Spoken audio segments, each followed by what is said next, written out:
entered this war because violations of right had occurred which touched us to the quick and made the life of our own people impossible unless they were corrected and the world secured once and for all against their reoccurrence.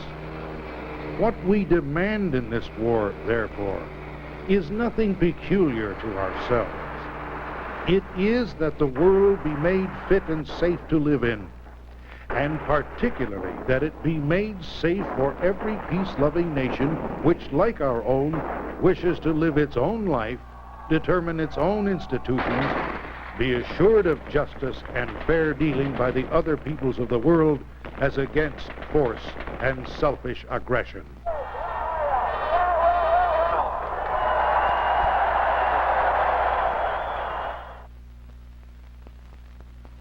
I think the play of political forces in here is rather dubious. Those various slogans of Wilson's were enormously powerful. I think I've told you that just before the Second Battle of the Marne, two tough corporals in my battery, they were New Mexico National Guardsmen and not much in the way of newspaper readers, came up to me and said, Lieutenant, looking contemptuously at my shaved-tailed bar,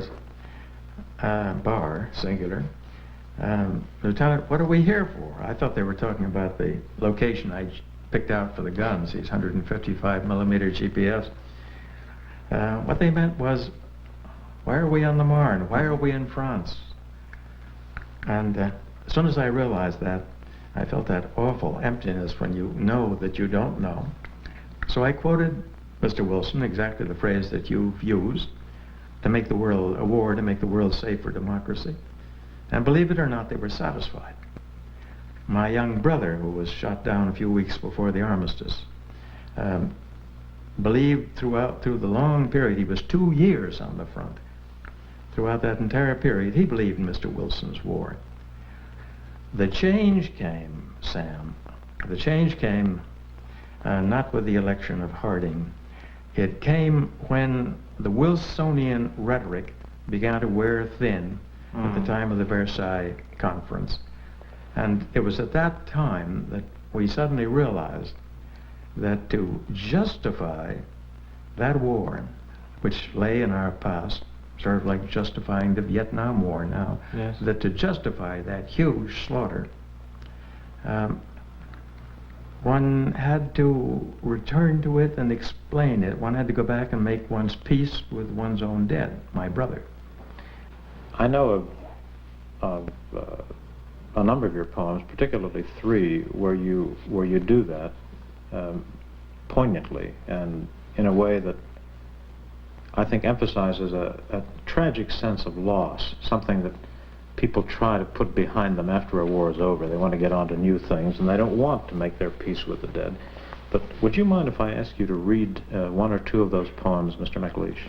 No, I know the poems you're talking about, and one of them, I think, can say this a lot better than I can say it.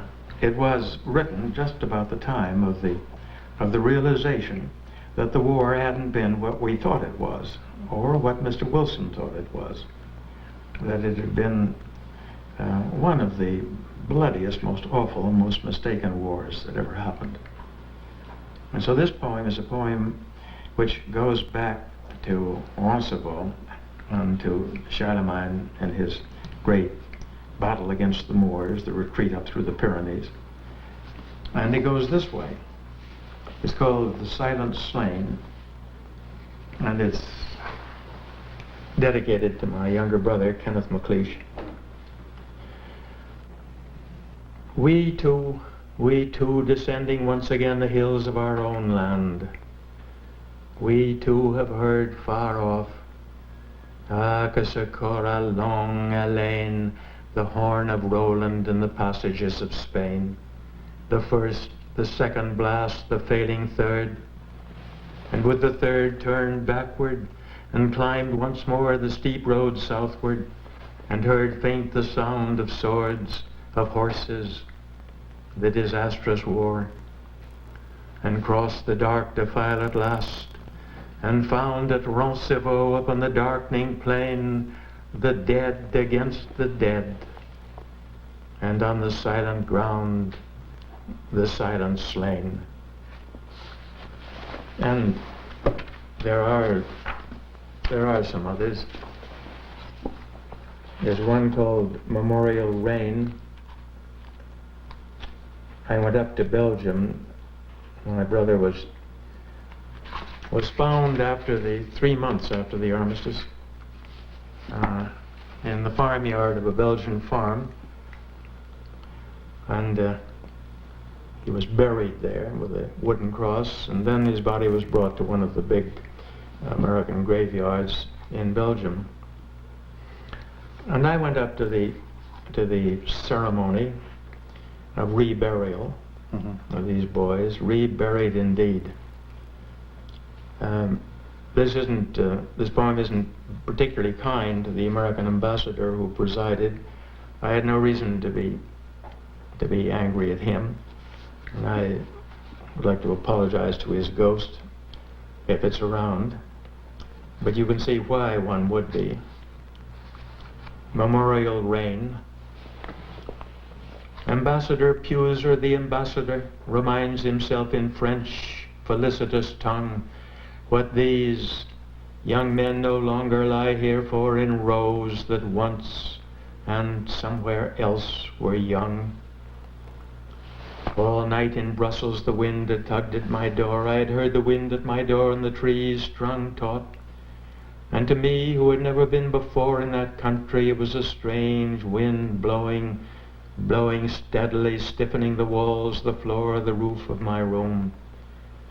I had not slept for knowing he too dead was a stranger in that land, and felt beneath the earth and the winds flowing a tightening of roots, and would not understand, remembering lake winds in Illinois, that strange wind. I had felt his bones in the sand, listening. Reflects that these enjoy their country's gratitude, that deep repose, that peace no pain can break, no hurt destroy, that rest, that sleep. At Ghent the wind rose. There was a smell of rain and a heavy drag of wind in the hedges, but not as the wind blows over fresh water when the waves lag foaming and the willows huddle and it will rain. I felt him waiting. Indicates the flag, which, may he say, in isles in Flanders plain this little field, these happy, happy dead have made America. In the ripe grain the wind coiled, glistening, darted, fled, dragging its heavy body.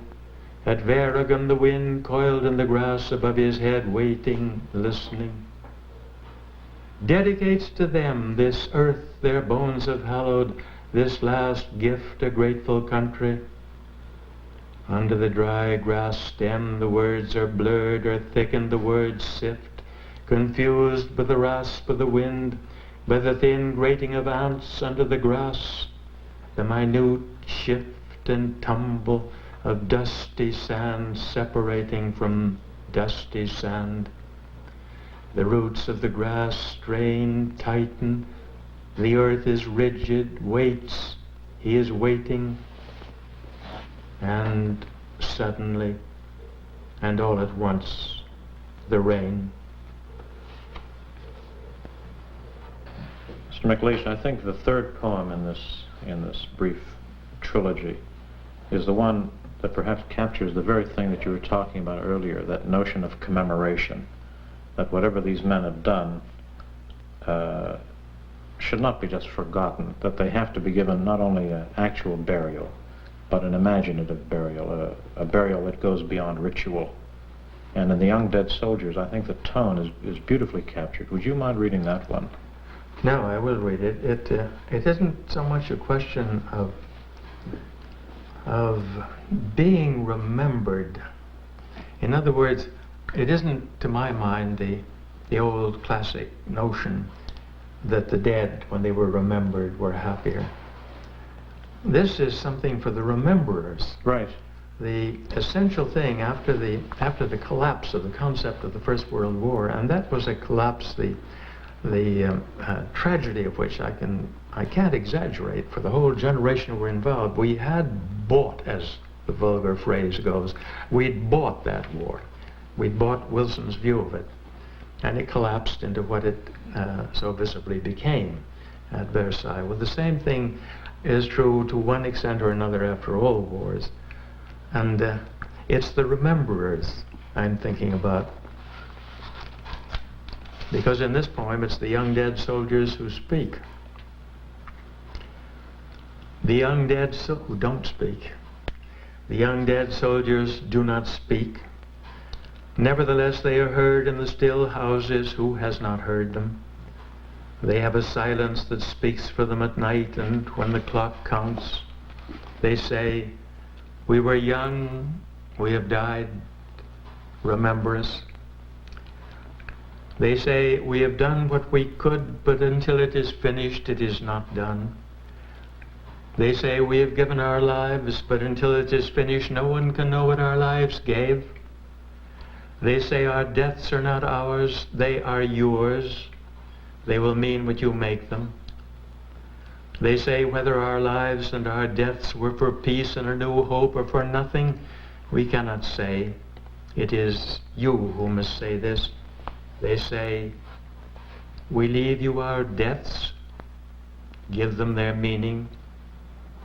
We were young," they say, "we have died, remember us." The McLeishes have lived at Uphill Farm since 1928. The 200-year-old house is insulated now. It wasn't when they bought it.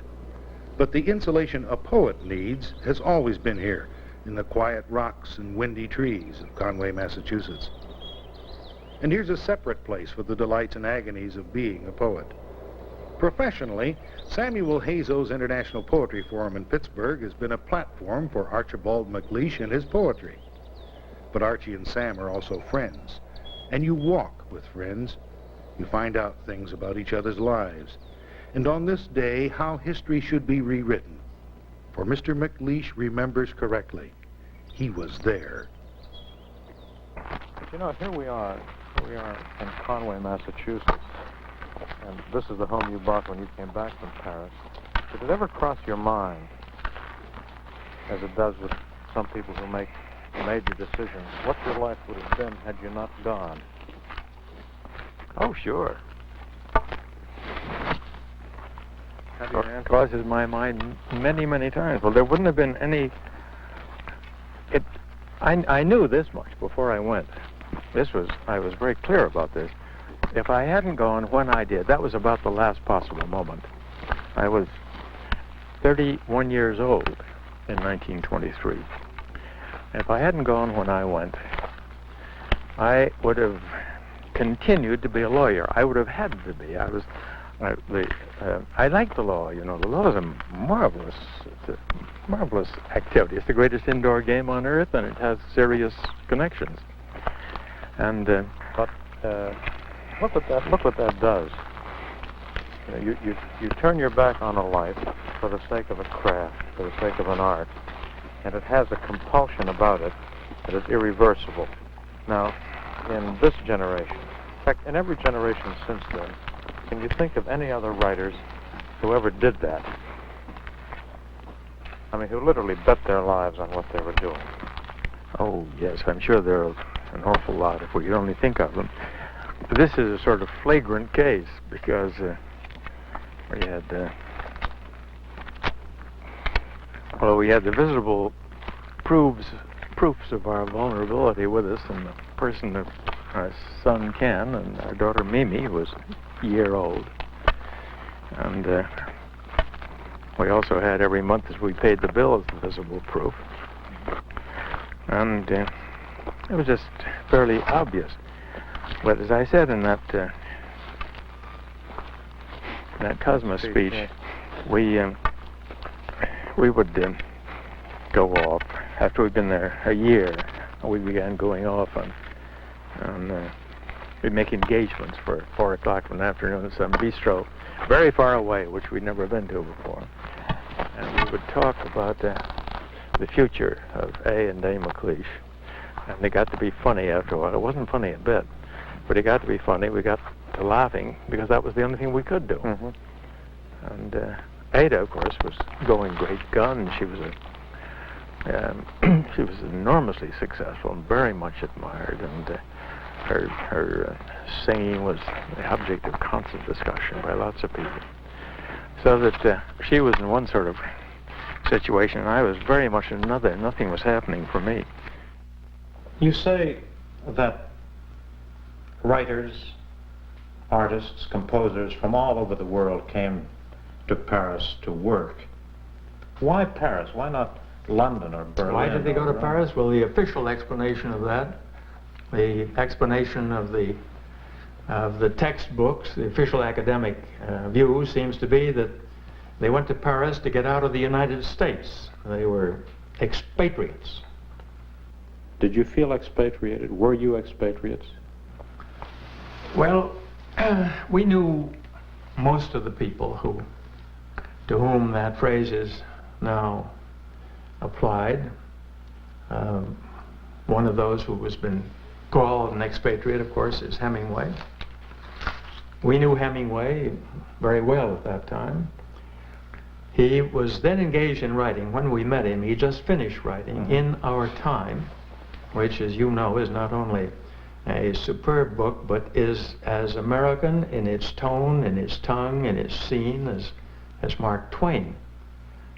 Das Passos, we first got to know in Paris in those years. Das Passos was then involved on his great American trilogy, working on various parts of it together, 1919, Manhattan Transfer. Scott Fitzgerald, who was not in Paris, the view that he was the dominant incumbent is nonsense. He was there occasionally, but when he was there, his mind was full, even then, of the experiences, the essentially American experiences out of which the Great Gatsby later came.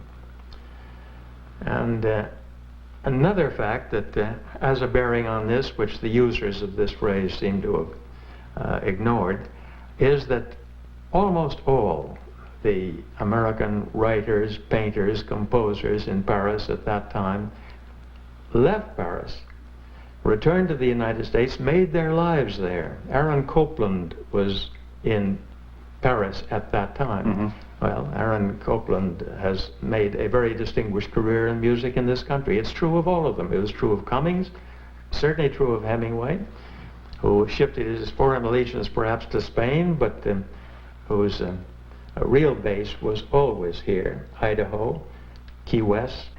Mr. MacLeish, when you mentioned earlier that it was the young who came to Paris, I think that leaves us some room for discussion. And it's against the background of the First World War that I would like to pose this question. Most people forget that the toll on the lives of the young in that war was tremendous. I did some research and found out that over 2 million lost their lives in Germany. Over 5 to 7 million is the estimate in France in dead, wounded, and missing. 200,000 in England, and slightly less for the United States. Because of our late entry into the war. But there was a void of the young in Europe, particularly in France, especially in Paris. Was this some particular magnetism, some attraction that drew young from all over the world? You mentioned in your prefatory remarks that it wasn't just Americans, it was Scandinavians, East Indians. East Indians, Scandinavians, all Europeans, far more than Americans. That's the essential point to be made. One of the ideas that really should evaporate is the idea that Paris in the 20s was an American city. The Americans were very small pickings and very unimportant compared to the great number. But it is quite true. One of the things that struck me most, both in the period when I was in Paris during the war, when, as all of us Americans were, only in 17 and 18, the end of the war, the absence of the young. You never saw the young. And after the demobilization of the French armies, the absence of the young was very impressive. There was a sense of void. It must have pulled a vacuum more than void. Vacuum, it must have pulled. And nevertheless, the phenomenon the phenomenon of the presence of all these gifted youngsters from all over the world in Paris is something that deserves an awful lot more attention than it has yet gotten. Why were they there? What was it really that drew them? Now, I have my own feeling about that.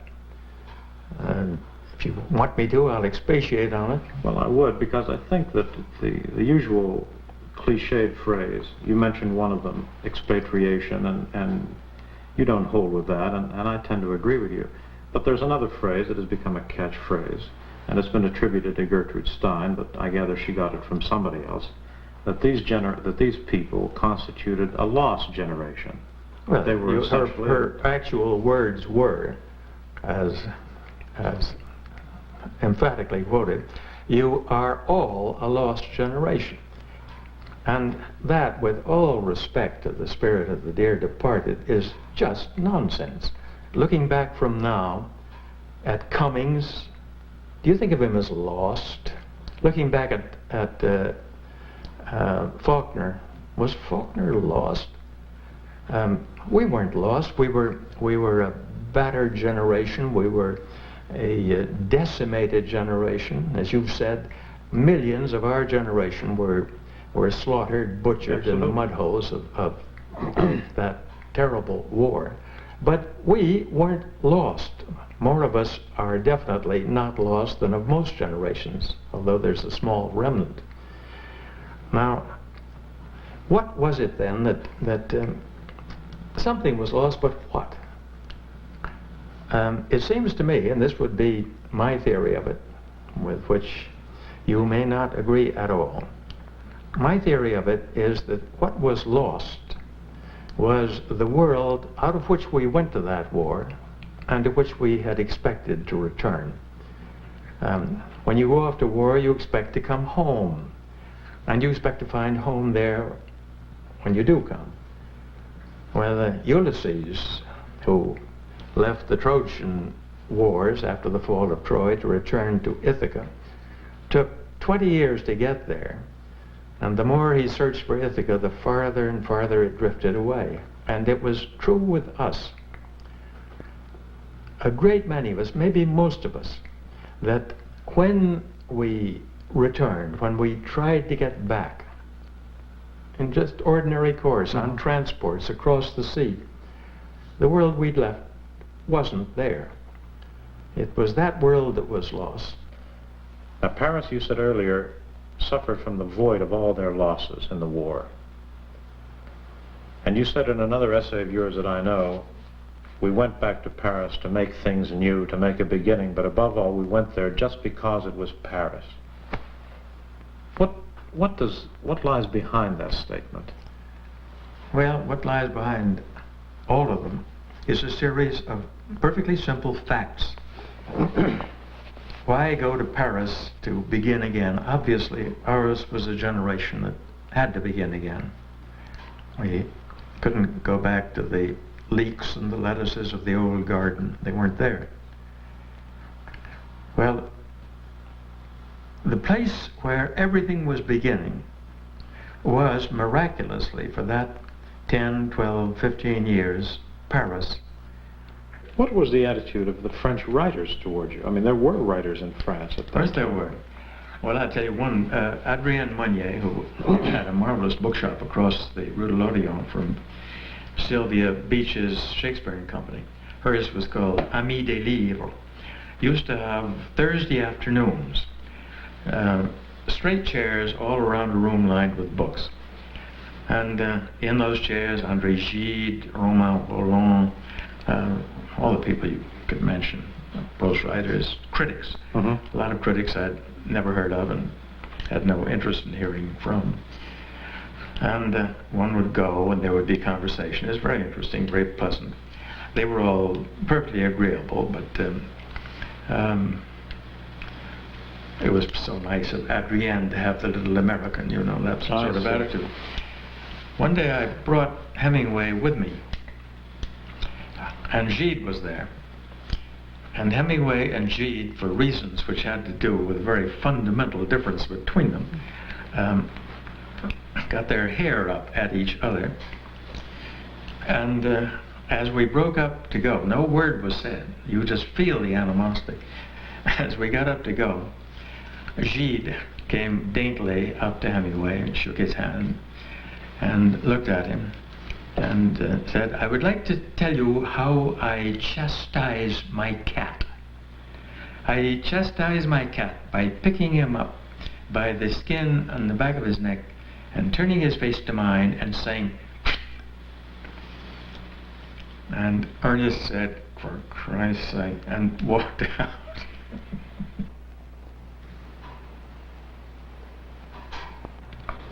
How did you meet Ernest Hemingway, Mr. McLeish?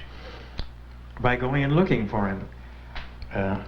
I was given a copy of I think it was the Three Mountain Press edition of In Our Time. Perhaps I'm wrong about the press. Do you remember? No, I think it is. I was given a copy of it. I read it with mounting excitement. I was really slightly out of my mind about it. And I began asking where he could be found, what he was like, how many feet tall he was, 40, 50, 60, 100. And I discovered that he usually turned up at the Closerie des Lilas, up at the top of the Bourmiche, Montparnasse, afternoons, and I went up and there he was. And for a period of 3 or 4 or 5 years, we were very close friends, very devoted friends. As I say, none of the qualities which made life with Ernest so difficult later on had appeared. Mm-hmm.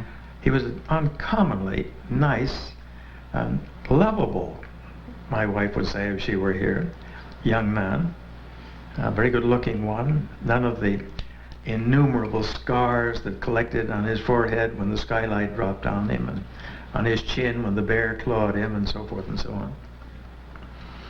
Very, very close friend.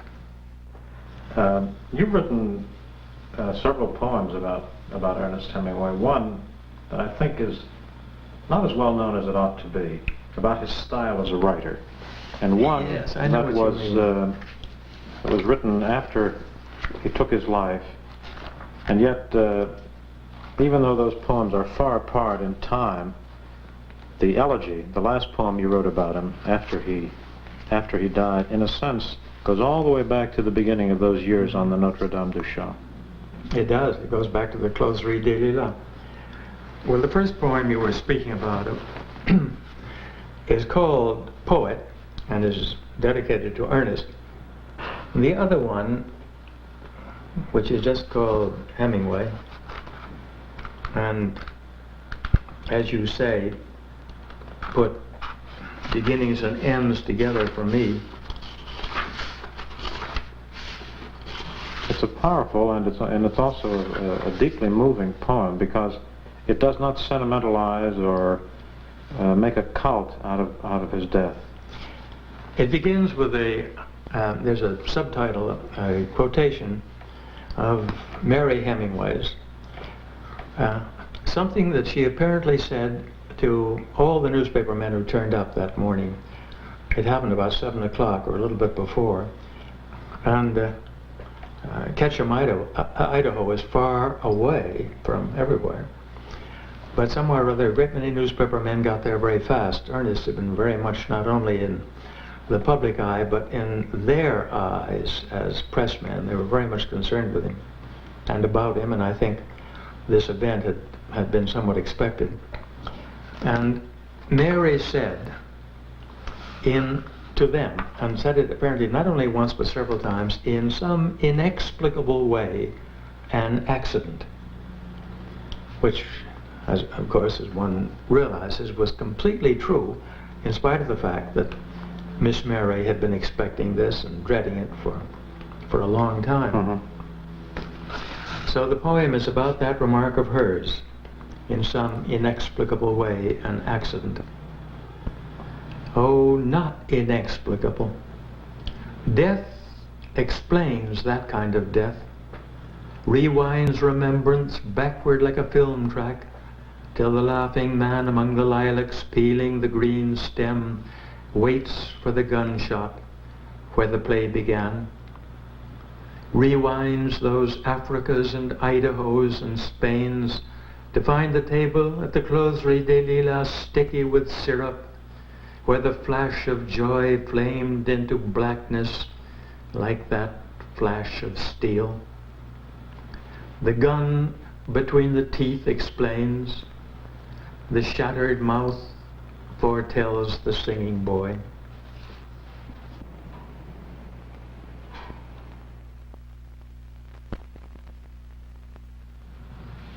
Mr. McLeish, there are two other persons, one of whom I think has had his importance in the history of that era somewhat exaggerated, at least from a Parisian point of view, and the other whose importance to the entire era and to the people who were there is perhaps not sufficiently appreciated. In the first instance, I refer to F. Scott Fitzgerald, and in the second, to Gerald Murphy. I would agree that Scott's importance in the era, not his importance as a novelist, but his importance in those Paris 20s has been enormously exaggerated. First of all, he wasn't there very much. Secondly, when he was there, he wasn't working. He was letting down his hair. But the Gerald and the two Murphys together, Gerald and Sarah, if you were looking for representative figures, figures that really belong in that epoch, those are the two. For a number of reasons which are lost sight of. He was himself an extremely important artist. He produced, in the course of his life, about 10 paintings. Picasso regarded them as the best paintings by an American he had seen. In other words, Gerald was truly an artist, therefore he belongs in our little scenario here, the people we're talking about. He was truly an artist himself.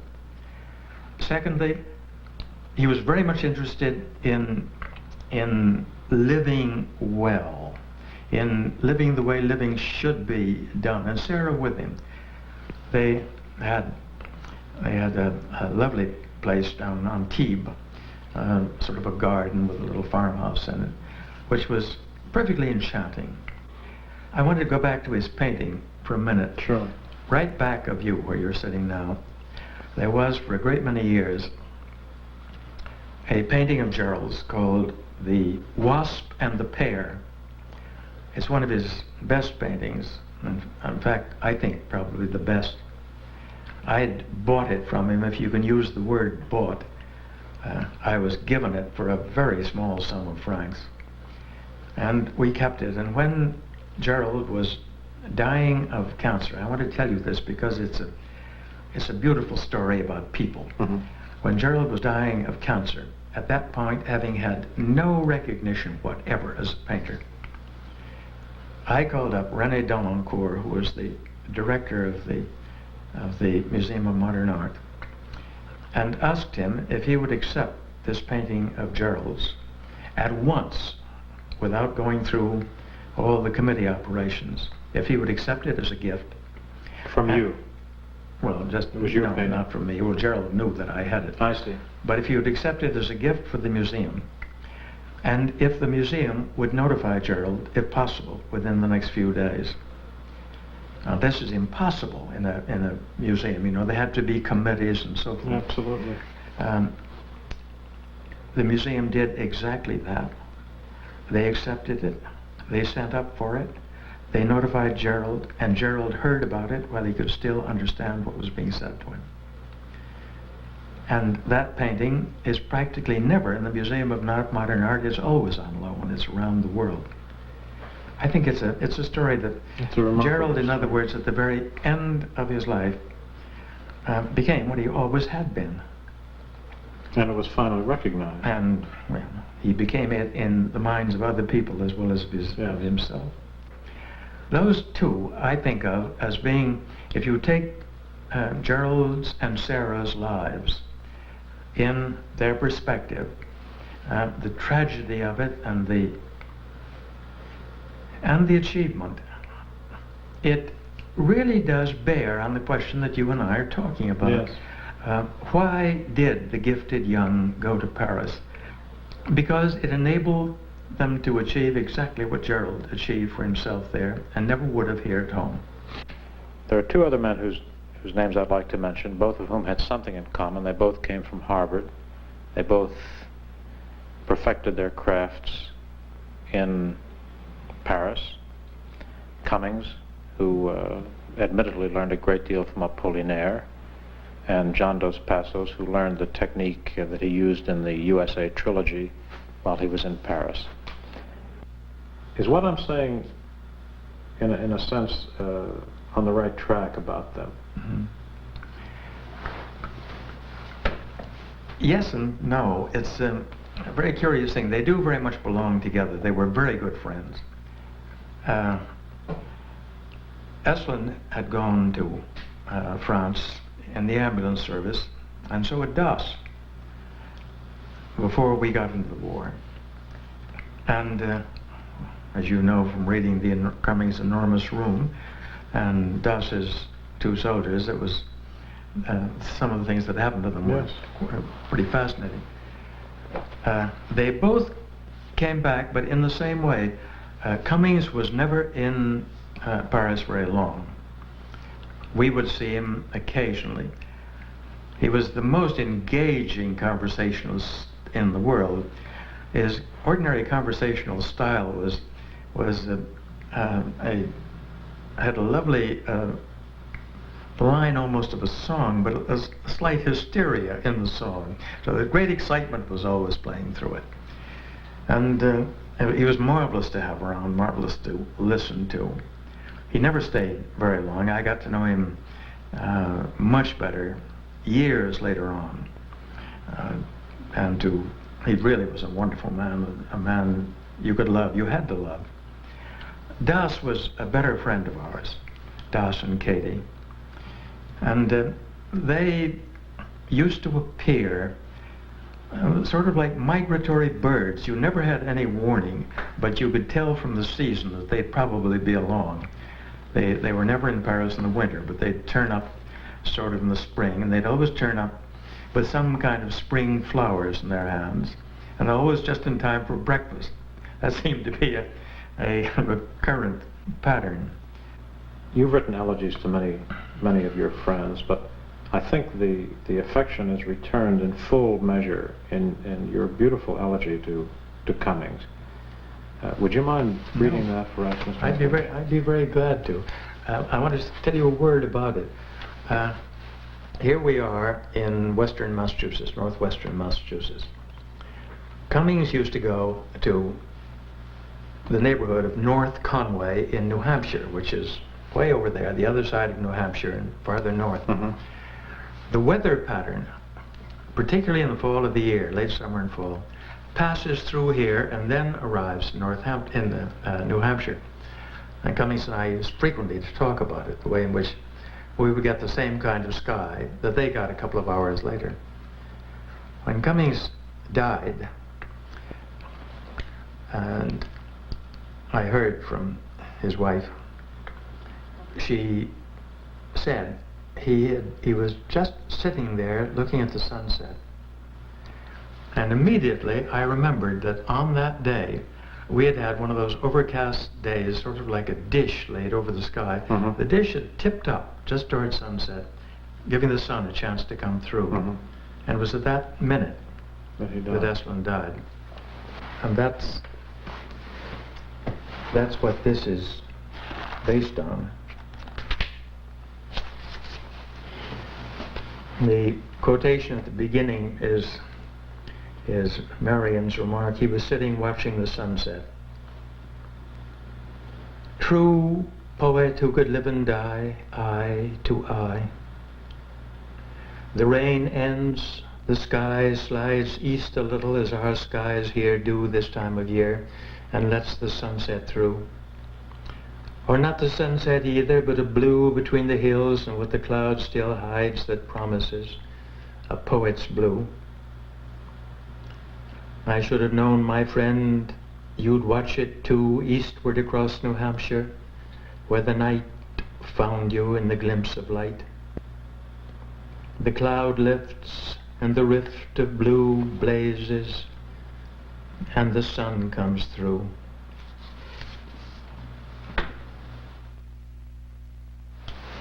Mr. McLeish, so far we've been talking primarily about Americans. And we know, both from my book knowledge and your actual knowledge, that there were many, many others besides Americans there. What you said were the majority.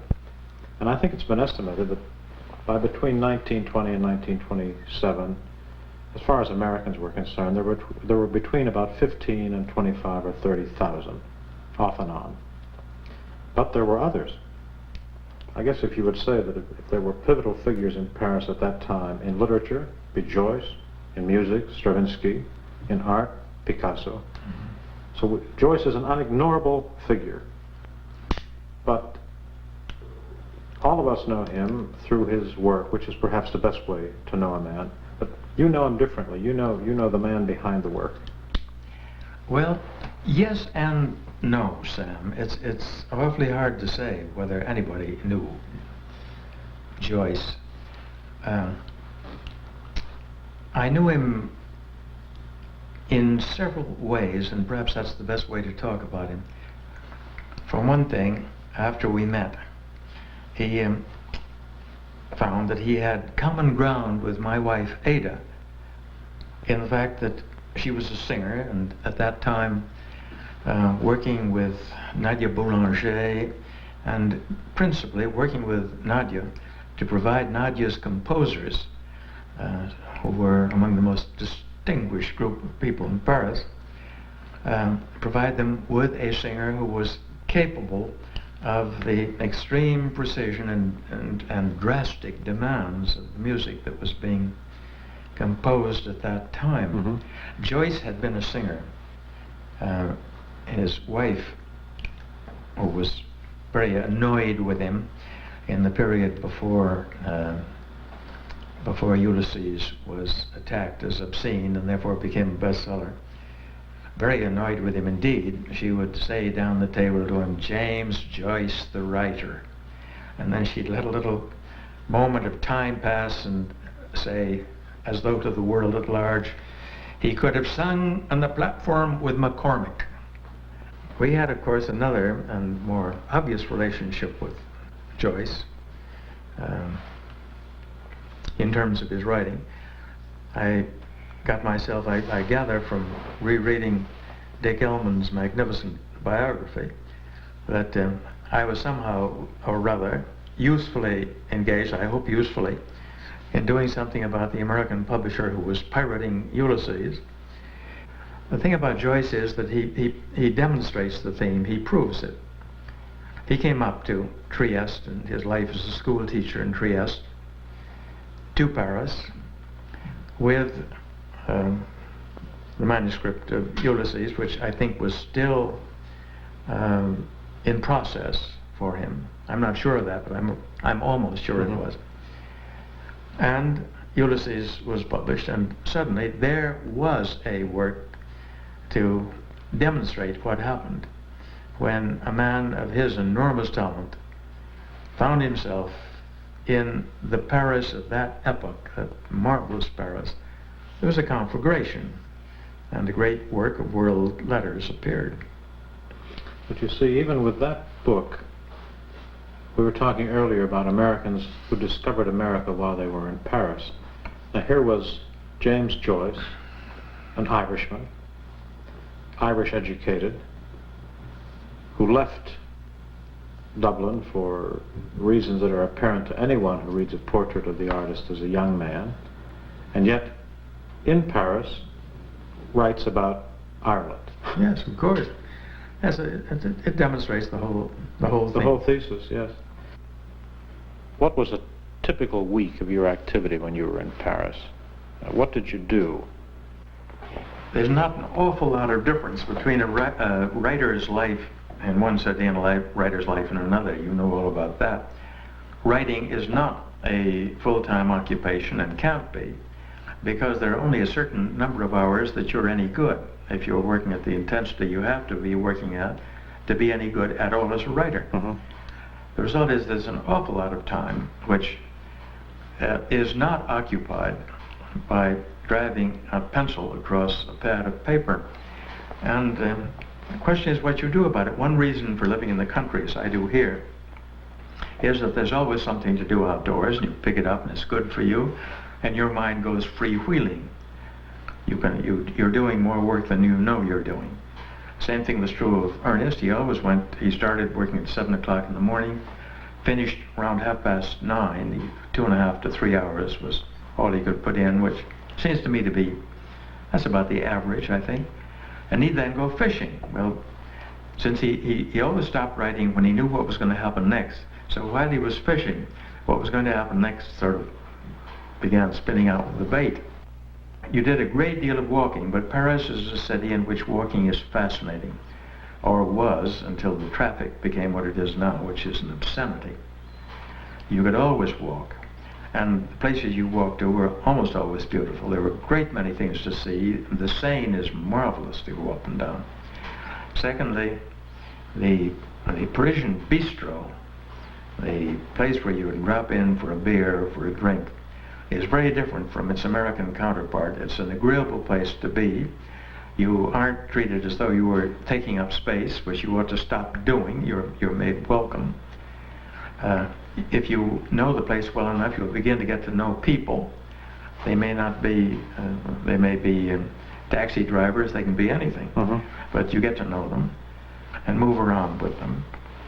And then also there is the fact that dining out in Paris is not only a pleasure, but is possible. French restaurants, at least in our time, were just about as cheap as eating at home, so that you didn't feel you were on a splurge if you went out for a meal, as Ada and I did whenever we could.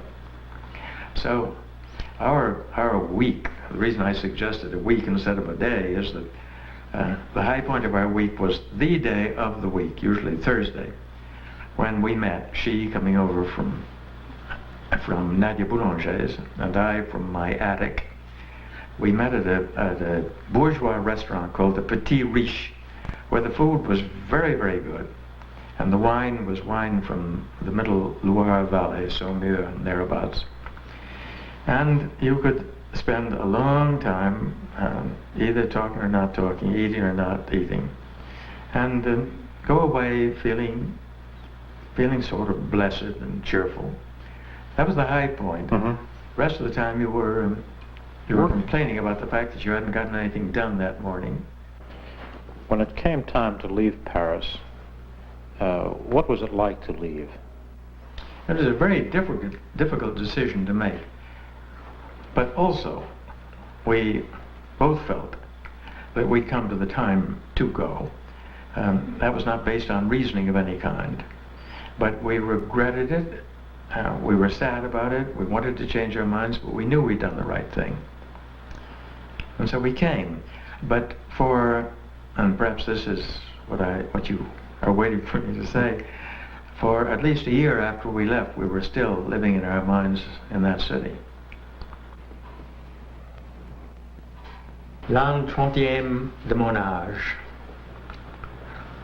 And I have come upon this place by lost ways, by a nod, by words, by faces, by an old man's face at Morlaix lifted to the birds, by hands upon the tablecloth at Aldeboris, by the thin child's hand that opened to the moth and let the flutter of the moonlight in, by hands, by voices, by the voice of Mrs. Whitman on the stair, by Margaret's, if we had the choice to choose or not, through her thick hair, by voices, by the creak and fall of footsteps on the upper floor, by silence waiting in the hall between the doorbell and the door, by words, by voices, a lost way, and here above the chimney stack the unknown constellations sway.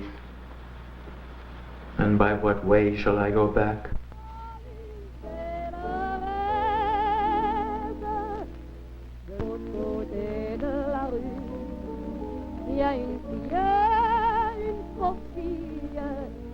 Regarde tout d'un air triste et perdu.